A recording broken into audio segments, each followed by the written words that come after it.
You're listening to Witch Wednesdays, your weekly podcast source for all things witchcraft in the modern world. Welcome back to Witch Wednesdays. I'm Steph, and I have a guest here with me today, one that I am excited to talk to because this is something that I love sort of looking at for myself, and that's seeing how my practice has grown and changed. So this is someone you've heard from before, but I'm going to go ahead and let them introduce themselves and where you can find them online. Hi, I'm Assata. Online, I'm Assata Dela Cruz on everything: Instagram, TikTok, Facebook, all of that. And I own an apothecary in Botanica called Savage Daughters. It's rooted in traditional Black and Indigenous spirituality and ancestral wisdom. And most importantly, I'm a mama to a very feral 3-year-old that will probably make an appearance at some point during this conversation, I'm sure. That's me. Welcome back. You were on the podcast at this time about a year ago. Yeah. So I am very excited to talk to you again. And basically what we're going to talk about is, changes and how you've grown and changed in a year because you've grown, your daughter has grown. Like, it's wild to think about where you were at this time last year. And I love having the podcast for exactly that format. Because for me, my practice is totally different from when I started in this podcast in 2020. I'm like, wow, I am not the same person. Yeah. So what have you been up to in the last year? And what are some of the major changes that have been going on for you? My goodness. So the last time we did this, it was literally exactly a year ago, within like literally a few days. And so I just opened up my apothecary. I opened it up on Samhain of last year. So I feel like when we first did this, I was a very doe-eyed and like, yay, I'm gonna do all the things and take the world on. And it was, that's not what happened. It's been an amazing year, like, don't get me wrong, but it's just, I have grown so much in my own practice and learned so much about stepping into the business side of things and how that has shifted my own practice and my own worldview a lot. Like I said, when I also started, my daughter was like barely 2 years old, and just so much growth happens like when they turn 3. So I feel like she's an entirely different person. So that has pushed me so much. So I reached out to you because I listened to that interview and I was like, wow, who is that girl? Like, we should probably like do this again. Like, I was like, I don't know her anymore. No, I love that there's a lot of self-reflection and like growth just in that statement at all to even recognize that, because so many of us are resistant to change and not wanting to admit that we've changed so much and, learn and grown that much. But I think it's more common than we like to admit. Yeah. And I love that. I mean, I've always been one for like self-reflection. Like, that is a huge part of my craft. And I feel like all of us, within wherever you land on like the witchy spectrum, that if you're not growing, then like you're not really practicing. Like, there's no way we can just stay in one place. We should always be learning and growing and open to that. Yeah, I absolutely love that. That's something that I have been learning since the start of this podcast, but I just love going back and listening to my old statements. I'm like, I believe nothing of that anymore. Yeah. It is crazy what time can do. So let's talk about your business. What are you up to and what have you learned since you have been doing this for a year? Oh my goodness. Well, first major thing is that I've gone through a name change. So when I first started, I launched the business as Cottagecore Rising. And me changing the name was such a huge, like, monumental thing, even in my personal life. I feel like when I first started, I had all of these goals for representation. Like, I felt like in the witchy world, you didn't see a lot of like Black and Indigenous people. Like, it was a very white suburban housewife like kind of like industry. That was what you saw represented. So I wanted my business to be different from that. But somehow when I still started, I was so caught up in that trap of that I needed to practice a certain way and say certain things. And even the name within like the cottagecore movement, which was a very white world. I was like, that was the name I gave my business. And really, honestly, a few months into it, I was like, this is not me. Like, if I want to have this witchy business for representation, I want it to be something that's true to me and my culture, and not me trying to fit into a world that I'm not a part of. And so I changed the name to Savage Daughters. There is a very popular song that by that same name that's about kind of being this wild woman and like not embracing the norm and being true to who you are, like as the savage daughter, like of Mother Earth. And I felt like that really resonated with me, and especially having my, as I call my feral daughter all the time, like this was something that really represented me and my personal life. And so I wanted to name my business that. So I changed the name to Savage Daughters. It's been really amazing. Like I've gotten to I grow and forage for all of my own herbs that like I use for my products. And I've also started teaching a lot, because for me, I feel I've been so blessed with being like a hereditary witch and generations of medicine woman. So I have always maintained like all of this knowledge, but so many people don't, especially within the diaspora. Like so many people have lost that connection to like their ancestral roots and traditional spirituality. And so since I have that knowledge, I feel so strongly about sharing that with other people. That's why I love doing these podcast interviews, and I teach classes every 2 weeks of sharing just everything that I know. So it's been a lot of growing and making my products and a lot of teaching. I've started hosting moon circles every full moon. I've gotten to travel outside of the country a lot to learn more from like elders. I just came back from 2 weeks in Mexico to reconnect with people there. So it's just, Amazing. it's been a lot, Stephanie. It's been a lot. Wow, that the travel is just amazing. What a cool thing to get to go and experience. I felt really strongly of that. I love that my family is all situated in the same place in the Southeast. And that's where like our ancestors, when they first came here, that's where they settled. And my family has never left that exact spot. Um, and I think there's so much beauty in that. But I really felt strongly that for me to really have this whole journey, I needed to go where we actually originated. And so for both sides of my family, like my family is Black and Indigenous. And so the Black side of my family is Yoruba, and so we come from a small tribe in West Africa, and I really want to go visit there, and I haven't had the opportunity to do that yet, but I was granted the opportunity for the Indigenous side of my family, which actually originated in what's considered modern day Mexico now. So I was given the opportunity to take a trip there for 2 weeks and reconnect with the land, and there was just so much beauty in like actually being in that physical space of where my ancestors were. And I felt like such a connection to the land and got to reconnect with so many people and learn things from elders and visit spaces that my ancestors actually prayed in. And it was an incredible experience that I haven't even like written about publicly, because I just don't even know what to say. I feel like I'm still in that space of just soaking it all in. That's beautiful. What an amazing experience. Oh my gosh, I can't wait for you to do more travel. And if you're going to go to Africa, that's absolutely Hopefully fantastic. within the I'm next year. within the next year. Yeah, I'm putting it Wow. out there in the universe. It's happening in the next year. Oh I'm my gosh, ready. I am so excited, and I have mentioned this on the podcast before, but I don't fly. I'm terrible. I'm terrified of planes, so I'm just gonna live vicariously through you. And just Totally live through me. I get it. There's definitely, I was very shocked because a huge part of this, as I mentioned before, like everything in my practice is centered around like me being a mama. So if I'm going through this, I want her to have those experiences as well. And so I was very scared. Like our first trip, like I didn't, I'm sure you've gathered by now, I don't do things small. So I was like, my daughter's first trip ever on a plane, we're going to go to Cuba. Like, we're not even going to ease into this. So her first time flying, she was 2 years old, and we took a trip to Cuba, and she was amazing. She was better than I was on the plane. So I'm glad that she kind of has that travel bug too, and she loves getting on planes with me. oh, that's so sweet. Now, do Yeah. you find that from your two sides that the spirituality and the witchcraft in there are very different, or are they really similar at their roots?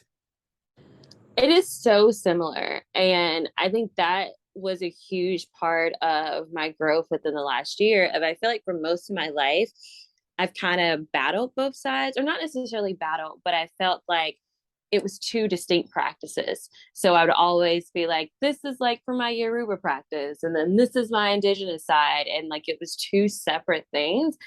And finally, it was literally through so much like prayer that like I just had this amazing moment and this connection with like both of my ancestors, where I was like, all of this has culminated into one person, like into me. So that means that these things are supposed to fit together. I don't have to keep them separate. And so now I don't, like, all of it, everything I do is completely entwined with each other. And I think that is something that's beautiful about people living in the diaspora, because we were disconnected from our original ancestral lands. We had to kind of mix together and figure out a way to work together and to hold true to what is truly at our core, but also to make it work for like this new land that we're in. And so I've found so much beauty in that, and that it does melt together. I like that because I have interviewed a lot of people in America who feel that way, that their, bloodlines are just so muddied. There's so much ancestry there. And like, how do they pick and choose? But they don't have to pick and choose. They can Right.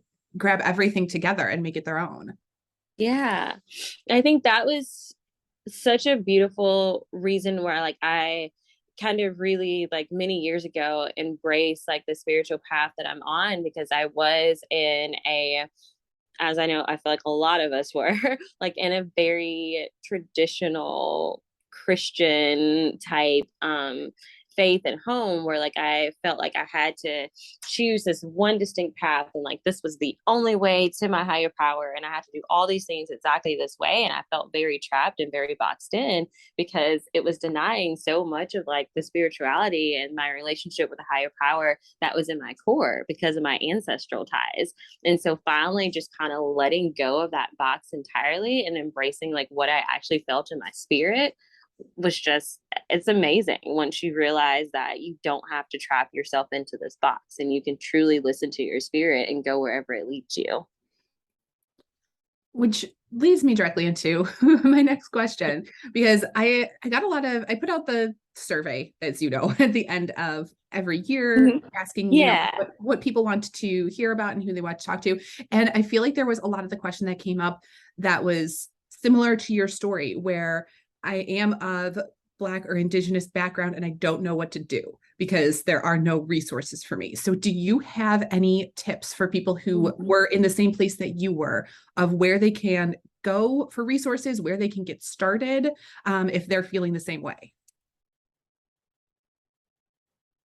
Um, well, for me, my story is a little bit unique in the sense of that, for instance, with me, when my family, like my Yoruba side of my family, when they were brought to America, they were brought over on an illegal slave ship after slavery was already abolished in America. Like it was already done. These two old white guys were sitting around drunk one night and was like, hey, I bet I can still bring some slaves over. And they literally bet each other to see if they could do it.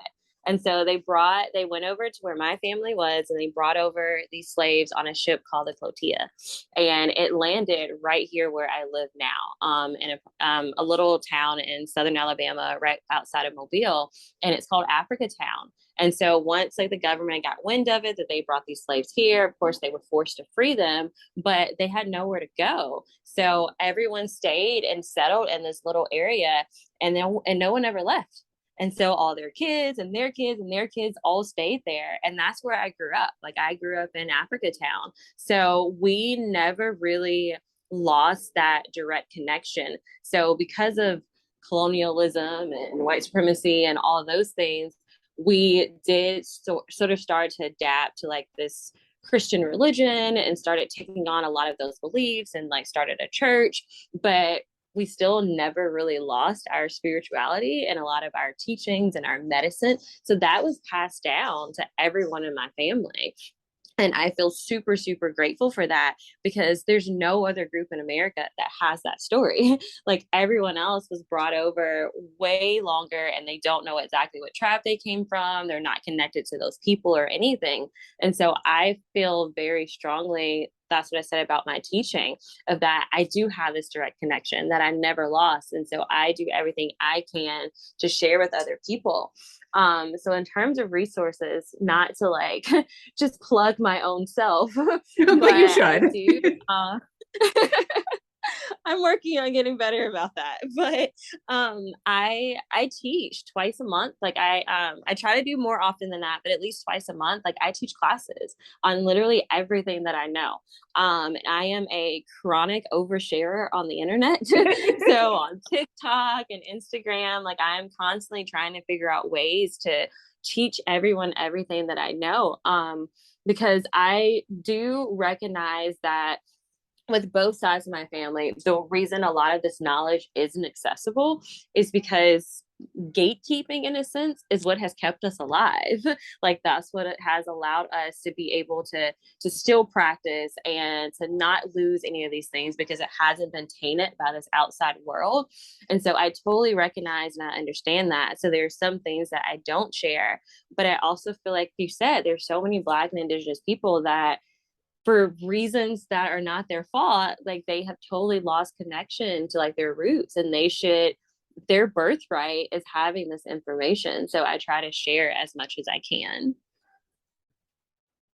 Which sounds like in the last year, even more so, you've figured out what you are being called to do.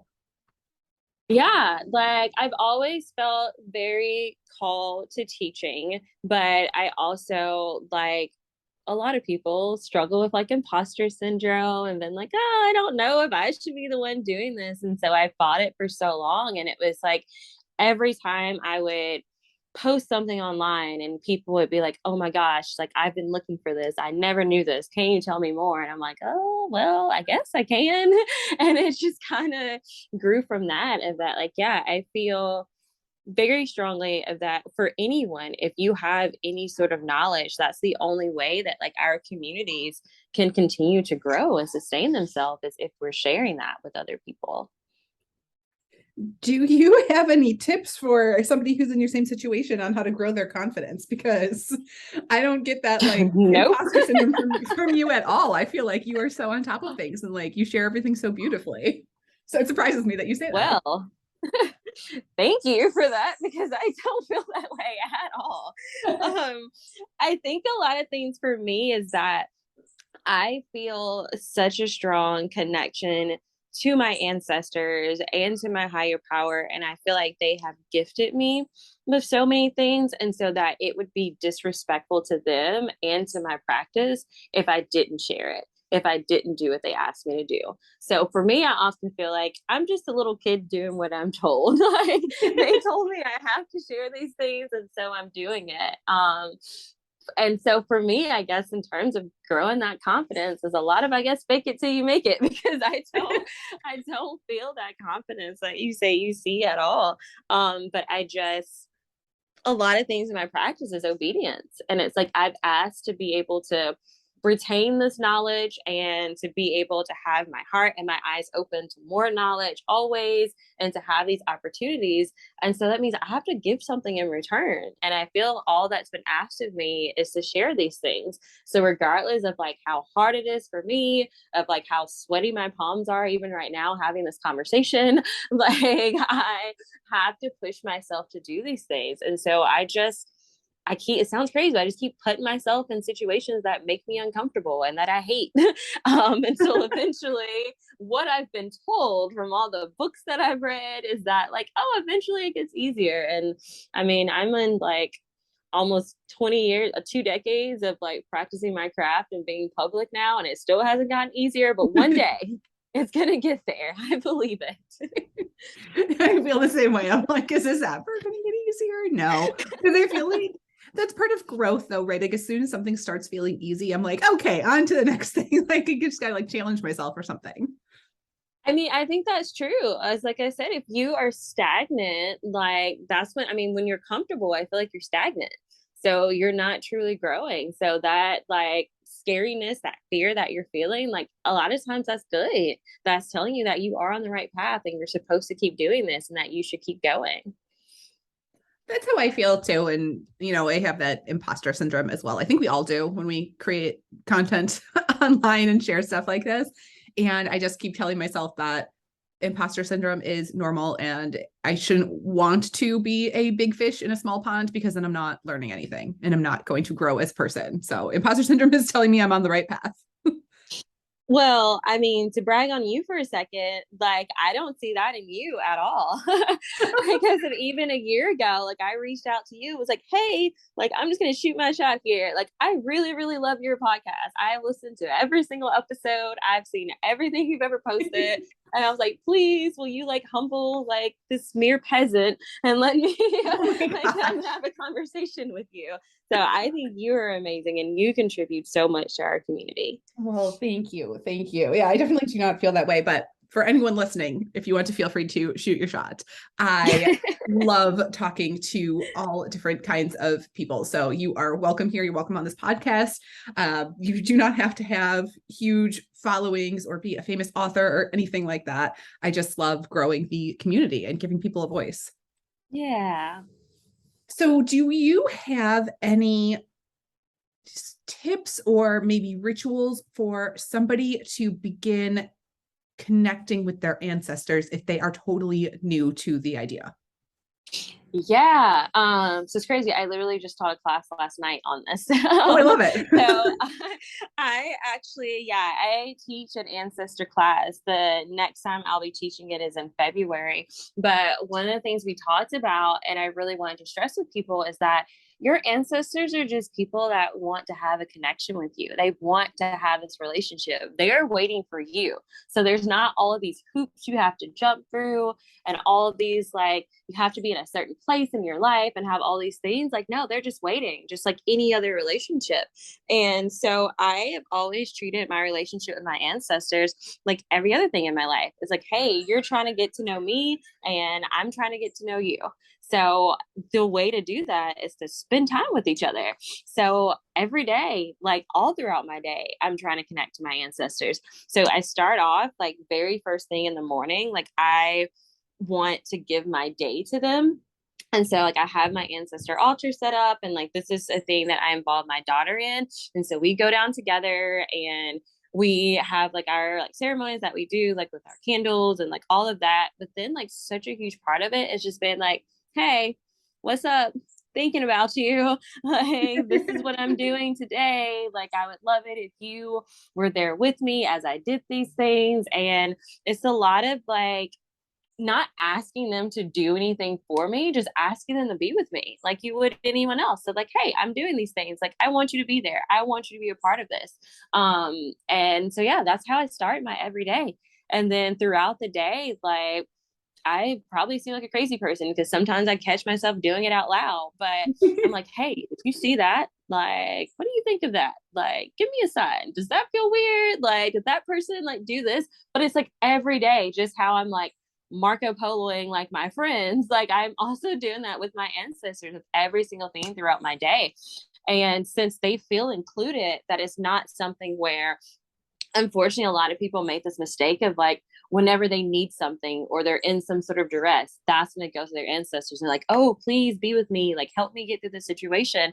But it's just like with any other friend, like if you don't want that friend that's only calling you every time they need something and only hitting you up if they need you to like do something for them, that's how your ancestors are. And so I feel that since I've cultivated this relationship where they're with me constantly in everything that I do, they want to be a part of my life. And so when I do need them, they're like, hey, well, this was what I can do to help you in this situation.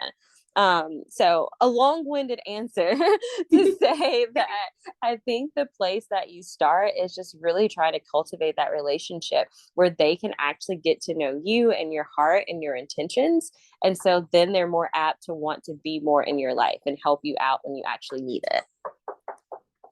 That's a great answer. I think a lot of people struggle with that with witchcraft in general, that they only turn to it and only do some like spell work and meditation when there's a problem.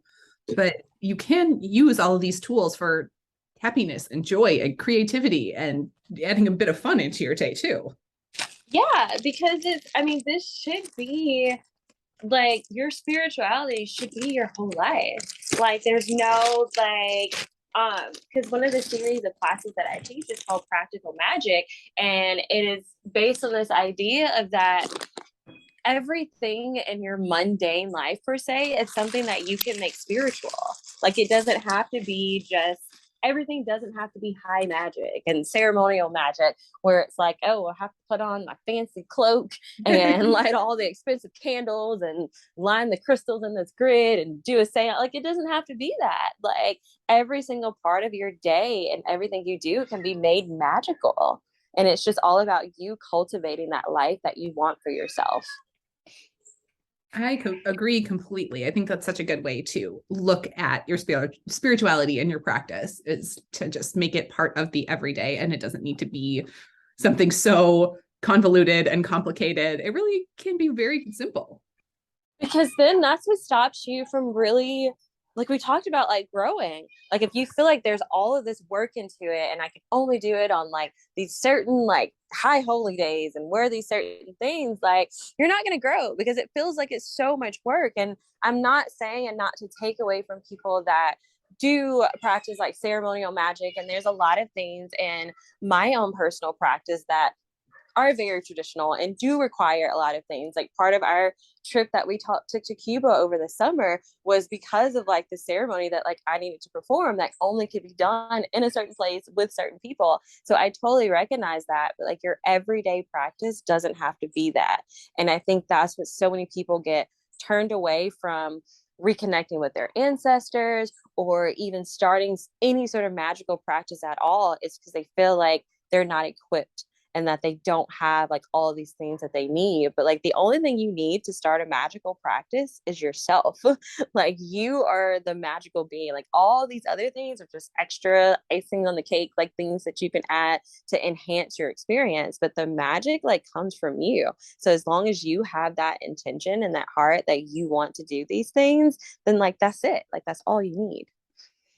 I think a lot of us who grew up in that Christian sort of background and then came to witchcraft and sort of left that religion have that same sort of feeling, because it is a very structured religion. You do need a church and a priest and certain steps that you meet along the way and certain ways to pray or to confess things. Like there's a lot of rules in that. So I think we are still trying to debunk some of that and deconstruct what we like learned in childhood. So that I think a lot of us feel this way. Yeah, deconstructing is very real and very hard. And like I thought that like, oh, I'm so evolved, like I'm good, like I don't need these things, but I catch myself like all these years later. Like I said, I have been openly like practicing for as it's 20 almost 22 years now, and it's like, and I still catch myself a bit like, oh wait, I can just do that. Like I don't need anyone to tell me, like because I grew up Catholic, and so Catholic is very ritualistic and very like, okay. So sometimes I catch myself and I'm like, because it was crazy, like I had a situation in my house because it's my family's very complicated and that we grew up Catholic, but it was very like I said, we lived in Africa town with our same like traditional like views and values and stuff. So it was nothing for like, okay, we're going to mass, but then like afterwards, like we're coming home to like all of our candles and like our altar set up, and like we're feeding our ancestors at the altar before we go to mass, and like so it was very complicated. But I didn't have a traditional Catholic upbringing, but it was still like I remember when I moved into like my new house that I live in now. And one of the first things like my mom said was like, oh, well, you should contact your local priest and make sure they come and bless and cleanse your house before. And I was like, oh, okay. And it literally just never occurred to me that like I can do this myself. And so now, like 2 decades into my craft, I finally hit me of that, like I can bless my own house. I don't have to contact like a priest at a church and have them do it for me. So I think deconstructing is one of those things that never stops. I feel like for my whole life, I'm going to be finding things where I'm like, oh, wait, like this is something that I've been conditioned to believe that isn't necessarily true. Yep, yep. Lifelong struggle. And my husband was raised Catholic as well, and he still is. And I do not begrudge him any of his beliefs. I let him do his thing. So we did, in fact, have a priest come bless our house when we first moved in. But then I did all of my own things too. So Yeah. there is a way to like make them work in tandem. But there are times that I like will slip myself just being around him that I'm like, wait a minute. I'm doing your thing and I don't believe that. So I need to like take a step back, but it's just so easy to slip back into old habits. I think there's so much beauty in like a major thing that I learned this year. I feel it in my personal craft was that I that you can keep the things that work for you and get rid of the things that don't. You don't have to like throw out all of it. And I think I spent a very long time being so angry, I think, with a lot of like things that happened to me within like church world, that I was just like, no, screw it all, like I'm so done. And like this year was like part of my growth was like, no, I actually do believe that, or I enjoy that, or I get peace from this, and I can still do these things. I don't have to like embrace all of it. Like for me, like I still pray the rosary every single day. Like I feel very, very connected like to Mary. That is a huge part of my personal practice. And that was actually why we went to Mexico when we did. We went to make the pilgrimage for Our Lady of Guadalupe for her feast day. So like those things are still very special to me. And so I'm like, I don't have to get rid of those. And I think for me personally, deconstructing was realizing that like I do have the power. So I don't need an authority to tell me that like, well, if you want to do these things, if you want to pray the rosary, you want to do these things, you also have to do like XYZ. It's like, no, I can just pray the rosary. You can keep the rest of that. Like, I don't need that. Like, I just want this thing. And like, it's beautiful. I mean, my daughter was baptized in the Catholic Church. And I don't know if there's certain like sacraments and stuff that we do, because my husband is still practicing Catholic as well. And I say I'm Catholic-ish. Like that's how like I generally describe myself. I don't think the Catholic Church considers me Catholic, but like, but I still feel very strongly and have a special place in my heart for a lot of the traditions and stuff that I grew up in. I think part of my deconstructing was realizing that like I have a problem with the Catholic Church as an institution and all the Yes. horrible things that they have done to Black and Indigenous and queer people and continue to do, and Yep. have no desire to change those things. So for me personally, I can't be a part of that institution. But that doesn't mean that a lot of the teachings and the beauty that I found in the church, I have to get rid of just because I'm not a part of that institution. I agree with that completely. I think that's where a lot of people's issues lie as well with the institution, which is very much man-made, man-based, man-made. Right. Like that's where a lot of the issues come from. Which my husband says the same thing. He's like, you can't blame God for that. That is Right. a That's problem that a begins and thousand ends with percent how I man. feel. Yes, I 1,000% agree.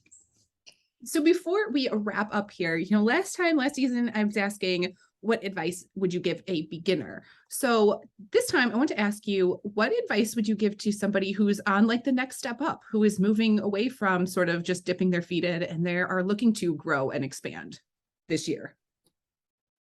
Hmm. Never feel like you've made it and that you have it all figured Yes. out and that you're not a beginner. Like I think so often people are like afraid of that beginner term and like, or in witch talk, I'm not a baby witch. Like, no, we're all baby witches and we're always gonna be baby witches. And the second that you feel like you're not, like you have stopped yourself from growing. Like I said, I have been like I grew up in this craft per se, and I actually decided to take it on and embrace it as my life for like over 2 decades now, and I still identify as a baby witch because I feel like the world is constantly expanding, and like whatever you believe about like your higher power, if it's God or Risha or whatever, like that's in like infinite thing that's out there. You can never know all there is to know. And so you're always going to be a baby. So I think my advice would be to be like, stop thinking you're not a baby anymore. And that like you don't have to grow and you don't have to learn, and that you can't pivot and change things. Like I feel like within like our culture of like, I think a lot of social media and cancel culture and like all those things, like we feel like we can't grow. And like, once we say something, that we're stuck in that forever. And that's where like the way it has to be. And we're afraid to pivot. And it's like, don't be afraid to pivot. Like with me, like with my business, like I invested so much money and time and everything into like being one thing. And then like, didn't feel it in my spirit. And I'm just like, I can't continue this for the rest of my life. And like, I don't feel it. And so I pivoted and like changed the name and branding and like everything. And like, and that's okay with everything in your life, especially when it comes to your spirituality. It's don't feel like you have to stay in one thing. If you've grown and something's not aligned in your spirit anymore, then leave it and move on to something else. Like at the end of the day, like your spirit is the most important thing, not what like other people think about you pivoting, not of like what you said last week. Like you and your spirit right now is what matters the most. So continue to grow, continue to change and pivot and do whatever keeps you like aligned, like with whatever your like higher power or your practice is. That's a great message. I love that. And it's totally in line with what we're intending for this episode, to follow up on, 1 year ago, what we were like a year ago. So yeah. Thank you so much for being here again and for sharing the updates to your story. Thank you. I'm sure I'll see you again in a year because I'll be a different person next December. I would be very excited for that. The listeners, that is everything that I have for this week. I will have all of the links, all of the social media that we talked about in the show notes over at witchwednesdays.com. But that is everything. And I will see you guys next week. Need even more? Subscribe to Patreon and YouTube for exclusive bonus content. Order a themed witchcraft box every month through Witch Wednesdays on Etsy. Be sure to follow on Instagram at Witch Wednesdays Podcast. Find all these links and more at witchwednesdays.com.